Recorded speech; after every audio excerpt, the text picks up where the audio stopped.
नमस्कार दोस्तों, स्वागत है आप सभी के एचपी एग्ज़ाम फेयर्स में। आज हम एचपीपीएससी पेपर 1 को डिस्कस करने वाले हैं। ये जो एग्ज़ाम है पीजीटी फिजिक्स का है, जो कि 11 अप्रैल 2024 को हुआ है। तो इसको हम डिस्कस इसलिए कर रहे हैं क्योंकि जो पेपर 1 है वो काफ़ी डिफ़िकल्ट आ रहा है और हमें एक आइडिया लग जाए कि किस तरह के जो क्वेश्चन है एग्ज़ाम में पूछे जा रहे हैं। हिंदी में कैसे क्वेश्चन आ रहे हैं, इंग्लिश में कैसे क्वेश्चन आ रहे हैं, करंट अफेयर जो है कितने मंथ का पूछा जा रहा है। तो एक आइडिया लग सके उसी के लिए जो है ये पेपर आपके साथ मैं डिस्कस करने वाला हूँ। और अब आपका जो है एचपीपीएससी का न्यू पैटर्न आ रखा है पेपर 1 एंड पेपर 2। तो कोई भी क्लास 3 एग्जाम की आप तैयारी कर रहे हो, चाहे ऑडिटर का हो, चाहे अकाउंट्स का हो, चाहे जीओआईटी का हो, चाहे वो आपका अभी आने वाला असिस्टेंट माइनिंग इंस्पेक्टर, उनमें भी जो है पेपर 1 आपका होगा ही होगा। और पेपर 1 काफ़ी डिफिकल्ट पूछ रहे हैं। इवन मैं ये कह सकता हूँ 70% बच्चे जो हैं वो पेपर 1 ही क्वालिफाई नहीं कर पा रहे, 35% नंबर तक नहीं ला पा रहे। अगर मैं कहूँ एचएस की जो तैयारी कर रहा है वो भी इस एग्ज़ाम को देता है पेपर 1 को, तो शायद वो भी इसे क्वालिफाई ना कर पाए अगर अच्छी तैयारी ना की हो। तो एक पैटर्न हमें पता लगे कैसे कैसे क्वेश्चन जो हैं पूछे जा रहे हैं, उसी के लिए आज इस पेपर को मैं डिस्कस कर रहा हूँ। इस पेपर की जो पीडीएफ है वो आपको डिस्क्रिप्शन में मिल जाएगी, पहले खुद आप इसे जो है अटैम्प्ट कीजिए, उसके बाद वीडियो देखिए। वीडियो में तो मैं आपके साथ सारे आंसर डिस्कस करूंगा ही, फिर आप खुद जो है जज करना कि आपके कितने क्वेश्चन जो है सही हो रहे हैं। और एक चीज़ और बताता हूँ, हमने जो है पेपर 1 की लेटेस्ट टेस्ट सीरीज भी तैयार कर दी है। नीचे हमारे ऐप का लिंक दे रखा है, वहाँ पर जो है आपको लेटेस्ट पैटर्न पे पेपर 1 की टेस्ट सीरीज मिल जाएगी। ऐसे ऐसे क्वेश्चन डालें जो बुकों में भी आपको नहीं मिलेंगे। तो 1 महीना लग गया मुझे उस टेस्ट सीरीज को बनाने में, 10 जो है लेटेस्ट पैटर्न पे आपको फुल लेंथ मॉक टेस्ट मिलेंगे। तो नीचे ऐप का लिंक है, वहाँ से आप बाय कर सकते हो। तो ऐसे ऐसे क्वेश्चन है उस टेस्ट सीरीज में जो आपको बुकों में भी नहीं मिलेंगे। तो अब ऐसा है, ईजी चीज़ें सभी ठीक कर रहे हैं, जो मुश्किल है वहीं दिक्कत आ रही है। तो मुश्किल ही टेस्ट सीरीज बनानी थी, इसलिए जो है वो टेस्ट सीरीज बना रखी है और उसमें एक मॉक टेस्ट फ्री है। तो ऐप डाउनलोड करके एक मॉक टेस्ट जो है आप उसे अटेम्प्ट कर सकते हैं और आपको आइडिया लग जाएगा कैसा जो है वो मॉक टेस्ट बना है। चलिए हम पेपर को देखते हैं। पेपर 1 जो है ये पीजीटी फिजिक्स का है, 11 अप्रैल 2024 को हुआ है। तो पहले हमारे जो है एचपी जीके का सेक्शन देख रहे हैं। इसमें जो है 15 क्वेश्चन एचपी जीके के पूछे जा रहे हैं। टोटल 50 क्वेश्चन है, 15 उसमें से एचपी जीके से पूछे जाएंगे। तो फर्स्ट क्वेश्चन देखिए, how much financial help is given for the rehabilitation of widow after the remarriage in Himachal Pradesh. तो हिमाचल प्रदेश में पुनर्विवाह के बाद विधवा को पुनर्वास के लिए कितनी वित्तीय सहायता दी जाती है। तो बताइए, जो विडोज़ होती हैं उनको जो है कितनी सहायता राशि दी जाती है फॉर रीमैरिज, ठीक है, वापस शादी करने के लिए जो है उन्हें कितनी यहाँ पर सहायता जो है दी जाती है हिमाचल प्रदेश में। 65,000, 51,000, 75,000 या 50,000। तो फर्स्ट राइट आंसर क्या होगा? पहले तो वैसे 50,000 थी, अब इसे इंक्रीज करके कितना 65,000 जो है कर दिया गया है। तो बजट अगर आपने पढ़ा हो हिमाचल का तो उसमें ये चीज़ें आपको मिल जाती हैं। तो अब जो है बजट और इकोनॉमिक सर्वे से भी आपसे क्वेश्चन पूछे जा रहे हैं। तो आपका जो है हिमाचल प्रदेश में विडोज़ को रिहेबिलिटेट करने के लिए जो है रीमैरिज के लिए कितनी सहायता दी जाती है? 65,000 की जो है सहायता दी जाती है। First right answer option A है। सेकंड देखिए, the Mukhyamantri Gram Kaushal Yojana covers which of the following categories of person in Himachal Pradesh. तो मुख्यमंत्री ग्राम कौशल योजना है, इसमें हिमाचल प्रदेश में कौन सी श्रेणी के जो है व्यक्ति आते हैं? तो ऑप्शन भी दे रखे हैं, जैसे मार्जिनल पीजेंट्स हो गया, शेड्यूल कास्ट वुमन हो गया, ट्रेडिशनल क्राफ्ट्समैन एंड आर्टिसन हो गया, शेड्यूल ट्राइब्स ऑफ वुमन हो गया। तो यहाँ पर आपको बताना है कौन सी कैटेगरी के लोग जो है इस योजना के अंडर कवर किए गए हैं। मुख्यमंत्री ग्राम कौशल योजना, तो ये वैसे योजना क्या है? इसमें एक तरह से जो बेरोजगार लोग हैं उनको रोजगार देना है, ठीक है। कोई प्रैक्टिकल उनको जो है प्रशिक्षण दिया जाएगा जिससे वो है उस स्किल को महारत हासिल करें और अपना जो है रोजगार ले सकें। तो इसमें जो है आपकी कौन सी कैटेगरी के लोग आए हैं? ट्रेडिशनल क्राफ्ट्समैन एंड आर्टिसन, यानी पारंपरिक शिल्पकार एंड कारीगर। तो इनको जो है इसमें कवर किया गया है। तो इसका राइट आंसर ऑप्शन सी है, traditional craftsman and artisan. Second का राइट आंसर ऑप्शन सी है। जो पीडीएफ है इस पेपर की वो डिस्क्रिप्शन में दी है, पहले खुद जरूर अटेम्प्ट करना, फिर उसके बाद वीडियो को देखना ताकि आपको एक आइडिया लग सके आप क्या 35% नंबर ला पा रहे हो या नहीं ला पा रहे हो। क्योंकि अब जितने भी एग्जाम होंगे पेपर 1 वो आपके डिफिकल्ट ही हो रहे हैं। अभी तक वेटनरी ऑफिसर देख लिया हमने, पीजीटी हिंदी देख लिया, ये थर्ड वाला हुआ पीजीटी फिजिक्स का। तो एग्जाम का लेवल काफ़ी ज़्यादा जो है हाई पूछा जा रहा है। 35% नंबर लाना मैं कह रहा हूँ मुश्किल है। थर्ड देखिए, which of the following district of Himachal Pradesh had the lowest urban women population as per census 2011। तो जनगणना आपको पता है लास्ट टाइम 2011 में हुए, उसके अनुसार हिमाचल प्रदेश में निम्नलिखित में से किस जिले में जो है सबसे कम शहरी महिलाओं की आबादी है? तो बताइए सबसे कम जो है अर्बन पॉपुलेशन कहाँ पर है? वैसे यहाँ पर स्पेसिफिक बोला है वुमेन पॉपुलेशन, ठीक है। अगर ऐसे भी बोलूँ कि सबसे कम अर्बन पॉपुलेशन कहाँ है इन चारों डिस्ट्रिक्ट में, चंबा, हमीरपुर, कुल्लू, ऊना, तो आप बोलोगे चंबा कि हाँ चंबा आपका जैसे एरिया बड़ा है, वहाँ पर आपका गाँव बहुत सारे हैं, फॉरेस्ट एरिया बहुत ज़्यादा है, तो आप चंबा में करने की कोशिश करोगे, मगर सेंसस में क्या, जनगणना में क्या, हमीरपुर दे रखा है, ठीक है। हमीरपुर में जो है आपका एरिया कम है, ठीक है, एरिया कम है, तो वहाँ पर जो है आपकी जनसंख्या भी कम है, तो यहाँ पर जो है कुछ 31,000 लोग जो हैं वो अर्बन पॉपुलेशन है, ठीक है, अर्बन पॉपुलेशन में आते हैं, यानी शहरी पॉपुलेशन है। तो चंबा की बात करें, चंबा में कुछ 36,000 है, तो यहाँ पर राइट आंसर हमीरपुर है। बाकी वुमेन बोल रखा है, मैं आपको टोटल बता रहा हूँ, अर्बन पॉपुलेशन हमीरपुर में ही कम है इन 4 डिस्ट्रिक्ट में, बाकी वुमेन वाली भी जो है हमीरपुर में ही कम है, तो इसका थर्ड का राइट आंसर ऑप्शन बी है। तो काफ़ी डीप में जाके पूछा है, सेंसस भी, जनगणना जो है उसमें भी जो डीप में जाके कि हाँ अर्बन वुमेन पॉपुलेशन बोल दिया है, तो काफ़ी जगह जो है डीप में जाके क्वेश्चन पूछे जा रहे हैं।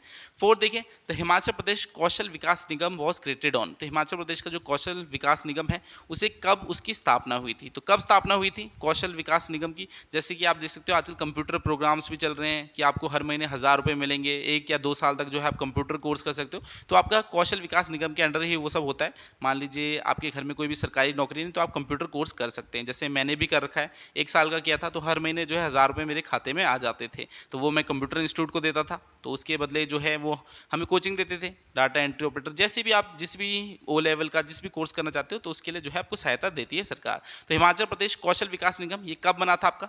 फोर्थ का राइट आंसर क्या है, फोर्थ का जो राइट आंसर है वो है ऑप्शन सी, सितंबर 14, 2015। तो 14 सितंबर 2015 को जो है हिमाचल प्रदेश कौशल विकास निगम जो है बना था। फोर्थ का राइट आंसर ऑप्शन सी है।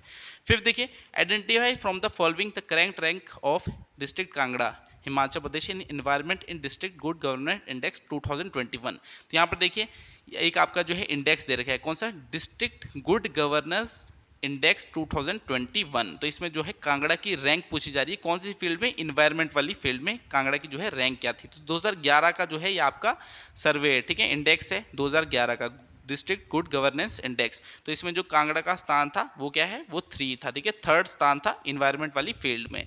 तो फिफ्थ का राइट आंसर ऑप्शन ए है। फिर से मैं आपको बोल रहा हूँ काफ़ी डिफिकल्ट जो है क्वेश्चन डाले गए हैं, ये एक्चुअली चाहते हैं कि आप कर ना पाओ, कि 70 से 80% जो बच्चे हैं वो इसे क्वालिफाई ना कर पाए। तो पेपर 2 की तो ऑटोमेटिकली मेरिट कम हो जाएगी, चाहे आपकी पेपर 2 की कितनी अच्छी नॉलेज की ना हो। मान लीजिए आपका मैथमेटिक्स का एग्जाम है, पीजीटी मैथमेटिक्स का दुनिया भर का ज्ञान भी होगा, मगर अगर पेपर 1 क्वालिफाई नहीं हुआ तो उस ज्ञान का कोई फायदा ही नहीं है। तो पेपर 1 पे खास ध्यान देना है, पेपर 2 में ऑटोमेटिकली आपकी मेरिट कम ही होगी, क्योंकि पेपर 1 मैक्सिमम बच्चों से क्वालिफाई ही नहीं हो रहा। 6 देखिए, for the electric supply of Chamba town a power house was installed on a river during the time of Raja Bhuri Singh, identify the river from the following. तो चंबा शहर में जो है विद्युत आपूर्ति के लिए जो है राजा भूरी सिंह के समय एक आपकी नदी परियोजना जो है वो लगाई गई थी, हाइड्रो पावर प्रोजेक्ट आप बोल सकते हो लगाया गया था, स्मॉल एक हाइड्रो प्रोजेक्ट था, तो कौन सी नदी में जो है लगाया गया था, सिंपली ये पूछा जा रहा है। तो आपने अगर हिमाचल दर्पण भी पढ़ी होगी, उसमें भी आपने पढ़ा होगा 1910 में जो है चंबा में एक स्मॉल हाइड्रो प्रोजेक्ट लगाया गया था राजा भूरी सिंह, जो चंबा के उस समय राजा थे, ताकि चंबा जो शहर है उसे जो है इलेक्ट्रिसिटी पहुंचाई जा सके। तो पूछा जा रहा है कौन सी रिवर पे, तो 1910 भूरी सिंह ये सबको पता है, मगर कौन सी रिवर पे, साल, रावी, चिनाब, होली। तो रावी इसका राइट आंसर नहीं, इसका राइट आंसर साल है, ठीक है, ऑप्शन ए इसका राइट आंसर है। 6 का राइट आंसर है साल। तो साल रिवर जो है इस पे एक स्मॉल हाइड्रो प्रोजेक्ट लगाया गया था, ताकि चंबा शहर तक जो है बिजली पहुंचाई जा सके। राजा भूरी सिंह उस समय चंबा के राजा थे, 1910 की ये बात है। तो 6 का राइट आंसर ऑप्शन ए है। तो ये क्वेश्चन आपको बुक में मिल जाएगा। 7 देखिए, the Gandhi hydel project is located in the district of Himachal Pradesh. तो गांधी हाइडल परियोजना कहाँ पर है, तो कहाँ पर है, कुल्लू, मंडी, शिमला या चंबा। तो ये भी इजी क्वेश्चन है, अगर आप पढ़ते हो हिमाचल जीके तो उसमें आपने पढ़ा होगा जो शिमला है वहाँ पर गांधी हाइडल प्रोजेक्ट है। तो ये इजी क्वेश्चन है, इनको तो छोड़ना ही नहीं है, इजी गलत नहीं करने, इजी तो आपने लेने, जो डिफिकल्ट है वहाँ पर जो है थोड़ा आपको प्रॉब्लम आ सकती है, मगर इजी में नहीं आनी चाहिए। जैसे गांधी हाइडल प्रोजेक्ट है, ये तो शिमला में सबको पता है। अब कुछ क्वेश्चन ईजी डाले थे, ऐसा नहीं कि सारे क्वेश्चन इन्होंने डिफिकल्ट डाले। अब 8 देखिए, when was the Kinnaur district of Himachal Pradesh carved out. तो किन्नौर डिस्ट्रिक्ट बोल सकते हैं कब बनी, ठीक है, 6ठी डिस्ट्रिक्ट बनी थी हिमाचल प्रदेश की, बिलासपुर 5वीं बनी और 6ठी किन्नौर बनी थी, तो 1960 में बनी थी। तो ऑप्शन देखने की भी जरूरत नहीं, ये बेसिक सा क्वेश्चन है।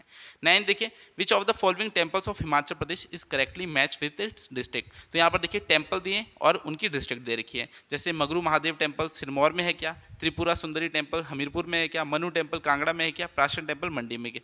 तो यहाँ पर देखिए प्राशन टेम्पल सुनते आपको पता लगेगा मंडी में, बहुत ईजी है, हाँ यही है, बाकी ऑप्शन हमें देखने की जरूरत नहीं है। तो प्राशन टेम्पल मंडी में यहाँ पर सही मैच कर रखा है, ठीक है, तो ये हमारा ऑप्शन डी है। यहाँ पर पूछे करेक्टली मैच कौन सा है, तो प्राशन टेम्पल मंडी में है। तो ये भी ईजी क्वेश्चन था, इसको भी हम गलत नहीं कर सकते थे। 10 देखिए, which of the following wild life sanctuaries match correctly with its district in Himachal Pradesh. तो यहाँ पर देखिए वाइल्ड लाइफ सेंचुरी दे रखी है और उनकी डिस्ट्रिक्ट बता रखी है।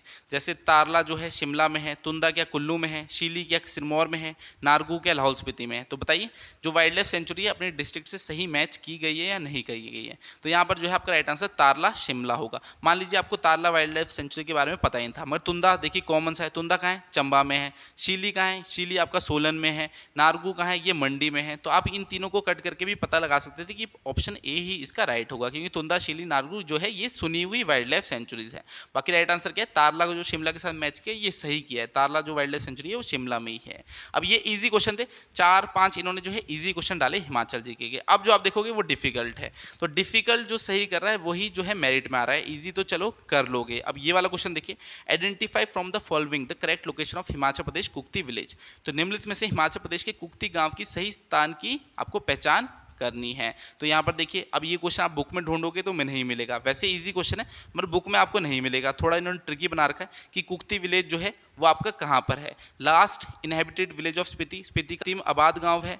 ब्रह्मपुर का अंतिम आबाद गांव है। लाहौल का अंतिम आबाद गांव है, या किन्नौर का अंतिम आबाद गांव है। तो अब देखिए कुक्ति, कुक्ति नाम आप सुनोगे तो आपको याद आएगा कुक्ति वाइल्ड लाइफ सेंचुरी। तो कुक्ति वाइल्ड लाइफ सेंचुरी कहाँ है? चंबा में है। तो चंबा से कुछ रिलेटेड होना चाहिए। यहाँ देखिए स्पीति है, ये नहीं होगा। लाहौल भी नहीं होगा, किन्नौर भी नहीं होगा। ब्रह्मपुर, हाँ ये तो चंबा में चलिए, यही इसका राइट आंसर है।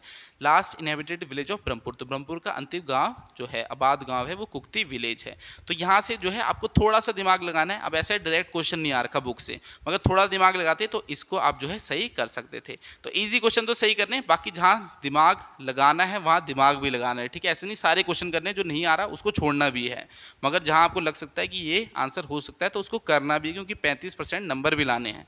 12 देखिए, which of the following passes connects Kangra and Chamba district of Himachal Pradesh. तो निम्न में से कौन सा दर्रा हिमाचल प्रदेश के कांगड़ा और चंबा जिले को जोड़ता है। तो चंबा और कांगड़ा को कौन सा जोड़ता है? अब देखिए पहला दिया साच पास, साच पास माइंड में आएगा कि हाँ ये तो चंबा को पांगी से जोड़ता है। चलिए ऑप्शन ही कट कर दीजिए। फिर यहाँ देखिए नलगांव पास दिया है, शिंका पास दिया है, वारू पास दिया है। वारू पास आपने पढ़ा होगा, ये चंबा को जो है कांगड़ा से जोड़ता है। तो ये बेसिक सा है, वारू पास जो है चंबा को कांगड़ा से जोड़ता है। तो इस क्वेश्चन को भी आप गलत नहीं कर सकते। 12 का राइट आंसर ऑप्शन डी है। 13 देखिए, identify from the following the correct average size of land holding in Himachal Pradesh.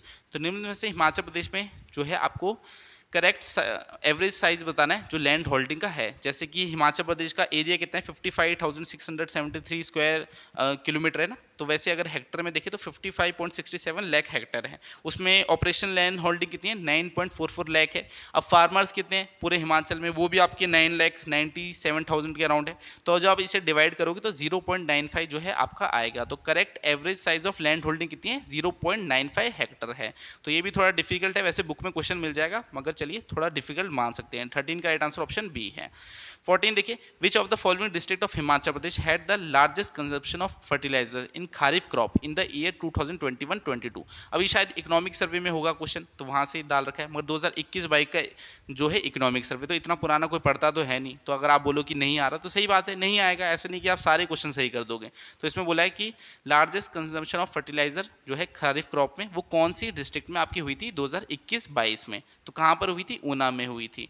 तो अगर नहीं आ रहा क्वेश्चन तो कोई प्रॉब्लम नहीं है, हमने छोड़ने भी हैं, ऐसे नहीं सारे क्वेश्चन करने हैं। तो इन्होंने डिफिकल्ट जानबूझ के डालें ताकि आप सारे क्वेश्चन ना कर पाओ। 15 देखिए, which of the following is the correct percentage of GDSP of the total committed expenditure of the financial year 2022-23 budget estimate of Himachal Pradesh. तो देखिए अब ये बजट से रिलेटेड क्वेश्चन आ गया। यहाँ पर GDSP क्या है? ये आपका ग्रॉस स्टेट डोमेस्टिक प्रोडक्ट है। तो ये भी आपका बजट से रिलेटेड है, डिफिकल्ट क्वेश्चन बोल सकते हैं इसको भी।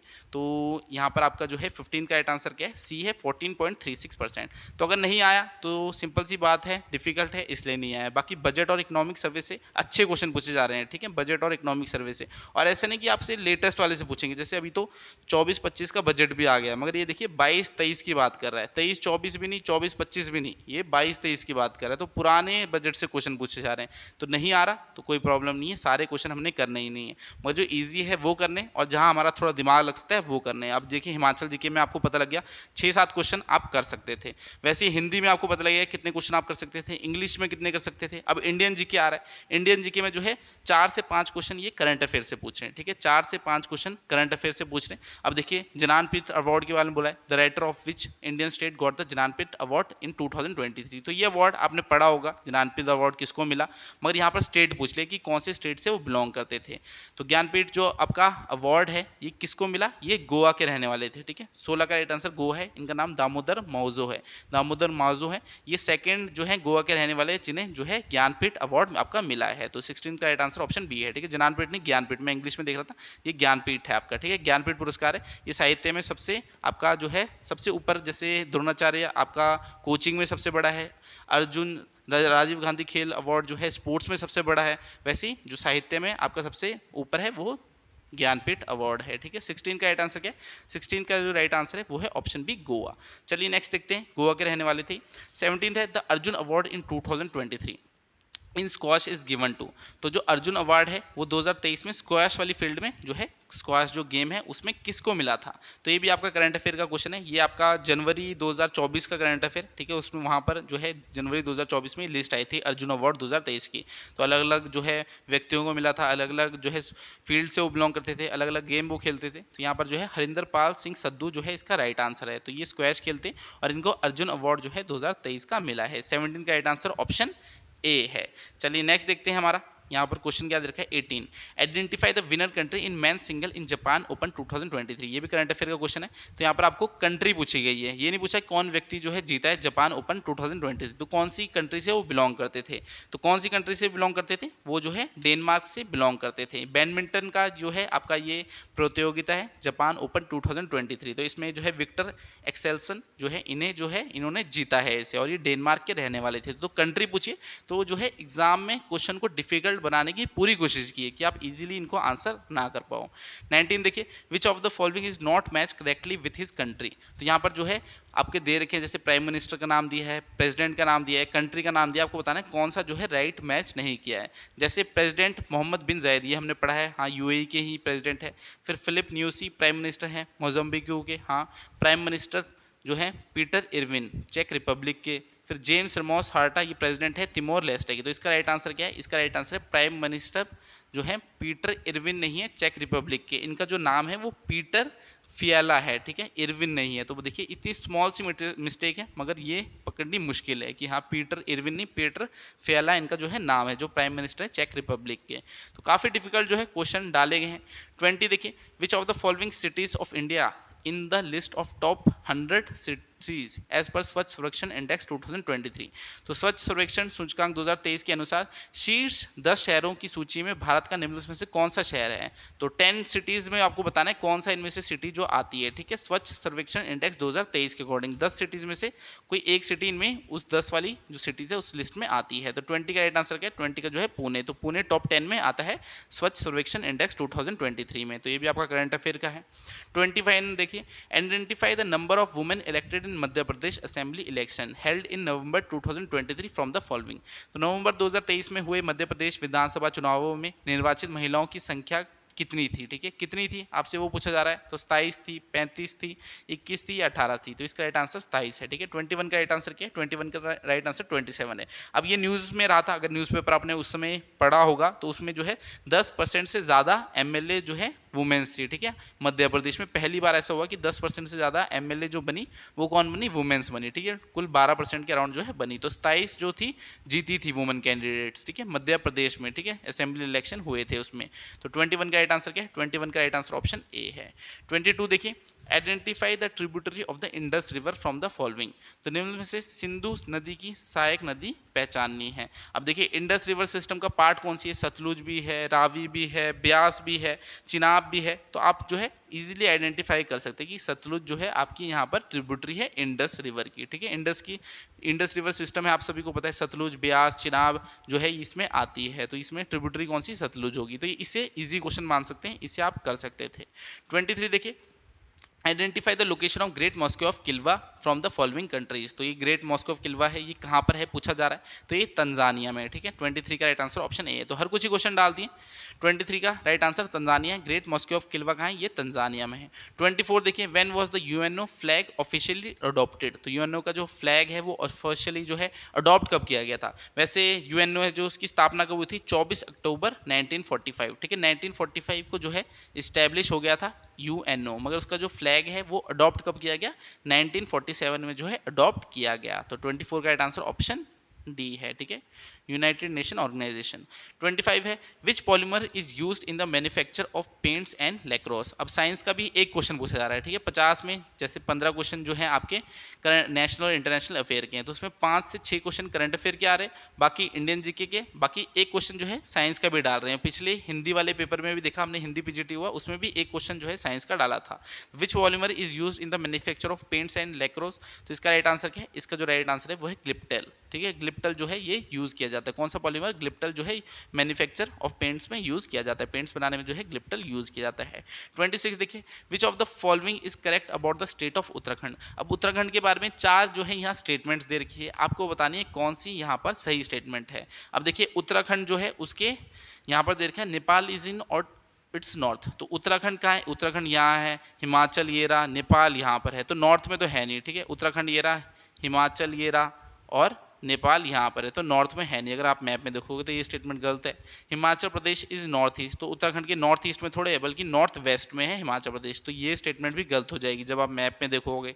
फिर बोल रहा है it is incepted as 26 state of India. तो 26 नहीं बल्कि 27 स्टेट बनी थी। ठीक है, 27 स्टेट बनी थी ये इंडिया की। पहले क्या था, यूपी का पार्ट था। ठीक है, उत्तरांचल जो है यूपी का पार्ट था। उत्तरांचल यानी अलग कर दिया जाता है, कब कर दिया जाता है, 2000 में जो है उत्तरांचल को अलग करके एक स्टेट बना देते हैं, 27 स्टेट। बाकी 2007 में जाके उसका नाम चेंज करके उत्तराखंड रख दिया जाता है। तो ये 27 स्टेट थी। अब यहाँ लिखा है it's Gauchar mela of Chamoli is important. तो इसकी राइट जो आपका आंसर है वो ऑप्शन डी है। ऑफिशियल आंसर की से ही बता रहा हूँ आपको सारे क्वेश्चन के answer. It's Gauchar mela of Chamoli is important, तो यहाँ पर आपकी चौथी स्टेटमेंट ठीक है। 27 देखिए, which of the following is correct about Indus water treaty with Pakistan. ठीक है, इंडिया की जो इंडस वाटर ट्रीटी है विद पाकिस्तान, तो आपको इसमें बताना है 4 स्टेटमेंट दे रखी है जो इंडिया के Indus water treaty with Pakistan है उसके बारे में कौन सा यहाँ पर सही है। तो it was signed in September 15 1960। It allocates the Indus and Chenab river only to Pakistan. It allocates the eastern river to India. तो इसका राइट आंसर ऑप्शन सी है। ठीक है, it allocates the eastern rivers to.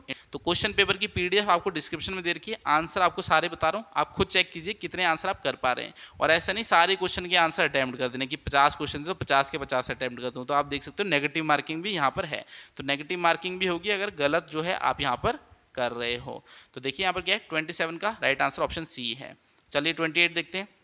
Which of the following is correct about Indonesia. तो Indonesia के बारे में यहाँ पर क्या ठीक है, तो इसका आपको राइट आंसर ही बताता हूँ। It became independent from Netherland. ठीक है, बाकी लिखा है independent from France, independent from Portugal, तो इसका राइट आंसर है it became independent from Netherland. तो आज़ादी किससे, नीदरलैंड से आज़ादी ली थी इंडोनेशिया ने। 28 का राइट आंसर ऑप्शन बी है। 29 है, which article of the Indian constitution says that the strength of cabinet shall not be more than 15% of the state legislature. तो इसमें कह रहा है जो कैबिनेट की स्ट्रेंथ होगी वो जो स्टेट की लेजिस्लेचर होगी उसके 15% से ज़्यादा नहीं हो सकती। तो ये कौन से आर्टिकल में दिया हुआ है, तो आर्टिकल 164 में ये बात कही गई है। भारतीय संविधान के 164 आर्टिकल में जो है ये बात बोली गई है कि जो मंत्रिमंडल की संख्या होगी वो राज्य की विधायक की, जो राज्य का विधायक की होगी यानी स्टेट लेजिस्लेचर होगी, उसकी 15% से अधिक नहीं हो सकती। 29 का राइट आंसर ऑप्शन डी है। 30 देखिए, which of the following is India's correct GDP growth in 2023-24 as per the first advance estimate release by the national statistical office in January 2023। अब देखिए करंट अफेयर भी जनवरी 2023 का पूछा है, 2024 चला हुआ है, मतलब एक साल पहले का पूछ रहे हैं कि जो इंडिया की जीडीपी ग्रोथ रेट थी 2023-24 में वो कितनी थी। ठीक है, किसके अकॉर्डिंग, नेशनल स्टैटिस्टिकल ऑफिस के अकॉर्डिंग। तो 30 का राइट आंसर क्या है, 30 का जो राइट आंसर है वो ऑप्शन बी 7.3% है। तो काफ़ी जो है डिफिकल्ट क्वेश्चन पूछे गए हैं। 31 देखिए, अब जो है आपके इंग्लिश का सेक्शन स्टार्ट हो गया। इंग्लिश में देखने को क्या मिल रहा है, जैसे आपका अपोजिट वर्ड पूछे जा रहे हैं यानी एंटोनिम पूछे जा रहे हैं, वन वर्ड पूछे जा रहे हैं। तो ये आपके बेसिक है, ये आपको पढ़ने हैं। ठीक है, आपको नेक्स्ट जो एग्जाम होंगे उनमें भी देखने को मिलेगा। जैसे ये देखिए, अ कॉनिशर इज वन हु, तो यहाँ पर इसका मतलब क्या होता है, कॉनिशर कौन होता है, has expert knowledge of something, ठीक है, उसे कॉनिशर बोलते हैं। तो 31 का राइट आंसर ऑप्शन ए है। 32 देखना, internal opposition debilitated the image of our family, तो इस लाइन को पढ़ोगे तो ऐसा लगेगा कि हाँ फैमिली की जो रेपुटेशन है उसको खराब किया। तो यहाँ पर जो है एंटोनिम पूछा है डेबिलेटेड का, तो क्या होना चाहिए, स्ट्रेंथन होना चाहिए, ठीक है। तो थोड़ा इसको पढ़ के आप इजीली कर सकते थे कि आपकी जो है यहाँ पर स्टेटमेंट दे रखी थी, ये सेंटेंस दिया था, इसमें जो है डेबिलेटेड का क्या मतलब हो सकता है, तो स्ट्रेंथन्ड है इसका अपोजिट। 32 का राइट आंसर ऑप्शन बी है। जैसे जो इमेज थी फैमिली की, इंटरनल अपोजिशन था, उसकी वजह से जो है इमेज खराब हुई, तो डेबिलेटेड का मतलब वीक करना टाइप हो गया, तो यहाँ पर स्ट्रेंथन्ड होगा इसका अपोजिट। 33 देखिए, arrange the given parts to make a meaningful sentence, तो इसको भी आप कर सकते थे। A number of projects but nothing was really shortlisted for working for him, my brother got, तो यहाँ पर जो है आपको इसको अरेंज करना था। जैसे my brother got shortlisted for a number of projects but nothing was really working for him, तो यहाँ पर जो आप इसको अगर अरेंज करते तो 33 का राइट आंसर ऑप्शन डी आता। तो इस क्वेश्चन को भी आप कर सकते थे। नेक्स्ट देखिए, अब यहाँ पर फिल इन द ब्लैंक्स है, इनको भी आपको छोड़ना नहीं है, ये इजी क्वेश्चन है, इनको आप कर सकते हो। अब देखिए, out of dash which dash to buy, तो डैश की जगह आपको पुट करना है out of the pens which you wants to buy, तो वांट्स देखिए पढ़ने से गलत लग रहा है। Out of these pens do you want to buy, चलिए थोड़ा लग रहा है कि हाँ, out of pens do which do you wants, फिर वांट्स आ गया, तो ये स्टेटमेंट आपके ये तो यूज कर ही नहीं सकते। Out of those which did you wanted, तो यहाँ पर जो है पढ़ने से पता लग रहा है कि ऑप्शन बी ठीक होगा, out of these pens which do you want to buy, तो 34 का राइट आंसर ऑप्शन बी है। तो ऐसे क्वेश्चन तो छोड़ने ही नहीं है। अब देखिए, the teacher told me Paris is the capital of France, तो बिना ऑप्शन देखे एक बार बोलिए, the teacher told me Paris is the capital, तो मुंह से निकल जाएगा आंसर, ऑप्शन फिर देखोगे हाँ द कैपिटल दिया हुआ है। 35 का राइट आंसर ऑप्शन सी है। 36 देखिए, फिर the fill in the blanks है, he dash where no one dash before, तो यहाँ पर देखिए एक बार पुट करके देते हैं, ही टू कोई सेंटेंस बनेगा नहीं, he goes where no one go to before, तो गो टू बिफोर, चलो ये भी पता नहीं क्या लिख रखा है। फिर he can go where no one has gone before, चलिए थोड़ा ठीक लग रहा है। He uses to go where no one ever gone before, तो ये भी आपका खराब लग रहा है यहाँ पर। तो 36 का राइट आंसर क्या होगा, 36 का राइट आंसर ऑप्शन सी होगा। तो पढ़ते ही जो है थोड़ा सेंस बनेगा और आपको आंसर पता लग जाएगा। तो ये फ्री के फिल इन द ब्लैंक्स थे 3, तो इंग्लिश में तो आप इनको गलत नहीं कर सकते थे। अब यहाँ पर आपकी जो है सेंटेंस दिया, आपको बताना है कौन सा स्टेटमेंट सेंटेंस जो है ठीक है, तो सारे पढ़ोगे उसके बाद राइट क्या निकलेगा, it's what exactly happens with our project every time, तो ऑप्शन बी इसका राइट आंसर है। अब यहाँ पर इनडायरेक्ट और डायरेक्ट दे रखा है, पिछले बार वाले पेपर में भी देखा गया कि इनडायरेक्ट और डायरेक्ट के क्वेश्चन आए हुए थे, एक इनडायरेक्ट का, एक डायरेक्ट का, एक पैसिव वॉइस का आया हुआ था, तो ये 3 क्वेश्चन आपके आ रहे हैं, तो ये 3 क्वेश्चन आपने छोड़ने नहीं है। इनडायरेक्ट भी पढ़ लेना, डायरेक्ट भी पढ़ लेना, इनकी ट्रिक्स पढ़ लेना कैसे फाइंड करते हैं, और मतलब जो 3 क्वेश्चन है ये आपके आ रहे हैं, बस मेरा मोटिव ये है कि आपको आइडिया लगे कैसे क्वेश्चन जो है आ रहे हैं, तो आप अगला जो एग्जाम दोगे उसमें आपको थोड़ा एक गाइडेंस मिल जाएगी, हाँ इस तरह से आ रहे हैं तो मैं इसको कर दूँ कि हाँ मैं इसको पढ़ूँ, इनडायरेक्ट डायरेक्ट को एक बार देखूँ। तो 38 का राइट आंसर क्या है, आंसर ही बता रहा हूँ आपको, अब यहाँ पर पूरे आपको मेथड नहीं बताऊँगा, काफ़ी लंबी वीडियो हो जाएगी। तो ऑप्शन सी इसका राइट आंसर है। यहाँ पर आपको बोला करेक्ट डायरेक्ट फॉर्म बतानी है, इनडायरेक्ट में दिया और डायरेक्ट में आपको जो है इसे बदलना है। तो 39 का राइट आंसर क्या है, 39 का right answer, Suraj said to me do you watch the latest movie, तो बी इसका राइट आंसर है। अब जैसे इसमें मैं देख रहा था, इसमें ट्रिक लग रही थी, ये आपका यहाँ पर क्या बोला है, choose the correct passive voice of the following voice of the following, ठीक है, यहाँ पर बोला है पैसिव वॉइस आपको बतानी है। The minister is rewarding the winner of this year, अब देखिए आईएनजी जब आता है तो वहाँ बीइंग यूज होता है, ठीक है, बीइंग यूज होता है, बीइंग कहाँ हुआ है, एक यहाँ हुआ है, एक यहाँ हुआ है, बाकी दो आपकी यहाँ पर राइट आंसर नहीं होगी। बाकी जब आप पढ़ोगे the winner of this year are being rewarded by the minister, तो बी इसका राइट आंसर है। तो आईएनजी जब आता है तो बीइंग यूज होता ही है पैसिव में, तो 40 का राइट आंसर ऑप्शन बी है। तो यहाँ पर जो है थोड़ी ट्रिक लग रही थी, तो ये ट्रिकें देख लेना, यूट्यूब में भी आपको पता लग जाएगा कि हाँ डायरेक्ट से इनडायरेक्ट में कैसे बदलते हैं, इनडायरेक्ट से डायरेक्ट में, तो एक बार देख लेना एग्जाम से पहले, क्या पता हेल्प ही हो जाए आपकी। 41 देखिए, निम्नलिखित में से कौन सा शब्द मछली का पर्यायवाची नहीं है, तो मछली का पर्यायवाची यहाँ पर कौन सा नहीं है, तो मीन, मत्स्य, शेफरी, तो मीनाक्षी जो है मछली का पर्यायवाची नहीं है। तो पर्यायवाची भी पूछ रहे हैं, पिछली बार भी देखने को मिला।